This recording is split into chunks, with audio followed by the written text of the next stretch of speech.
Tinnitus is a very common disorder. In fact, most people have experienced tinnitus to some degree in their life. And even more so, 3 to 5% experience it enough where they actually seek some professional help. And it's very common for it to occur along with hearing loss. About 85% of those with tinnitus also have some form of hearing loss along with it.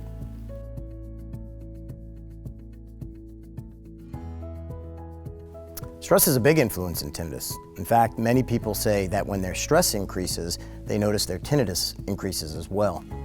Hearing loss can also contribute greatly to stress because, of course, if you're struggling to hear something, it's going to cause you to be more fatigued.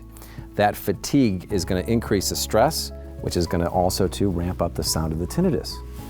In addition, something called the vicious circle, where as you pay more attention to your tinnitus, you become more stressed, and as you become more stressed, you pay more attention to the tinnitus.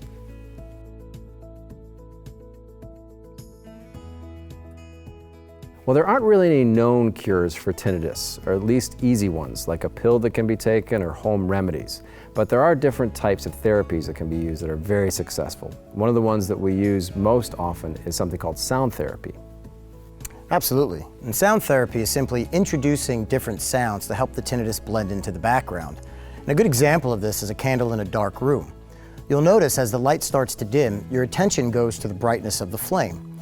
In this example, the flame represents the tinnitus, and it burns very brightly against a dark contrast. But if we slowly bring the lights back on, you'll notice the flame starts to blend into the background. The lights represent the sound therapy. And that's what we do with sound therapy, is we want to introduce new sounds to help the tinnitus blend into the background so it becomes less noticeable for many people. And there are lots of different ways in which we can introduce sound therapy.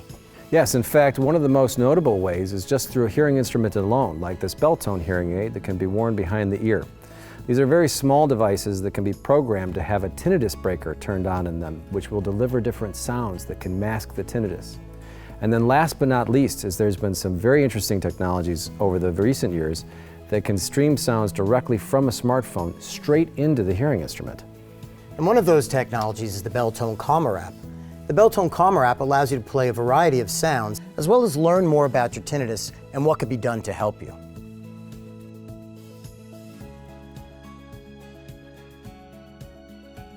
If you're struggling with tinnitus, it's important to remember that you're not alone, as many people struggle with tinnitus.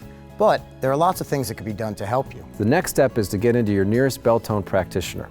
They'll develop a treatment plan specifically for you to improve your quality of life with tinnitus and hearing loss.